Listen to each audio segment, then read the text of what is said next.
আমি প্রথম বন্দি আল্লাহ তারপরে ফাতেমা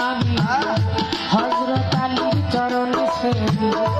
ইমাম দুই ভাই সঙ্গে ভাগে লাখের উপর 24,000 আছেন যত পীর পয়গাম্বর বাগদাদে 13 বড় পীর ওই দরবারে নুয়াইলাম সে খাজা বাবার আজমিরে ভক্তি জানাই নত শিরে সিলেটে বাবা শাহ জালাল নূর নবীর প্রিয় দুলাল তাহার ভাইনা শাহ পরাণ আমার পরাণে মিশাইয়া পরাণ চট্টগ্রামে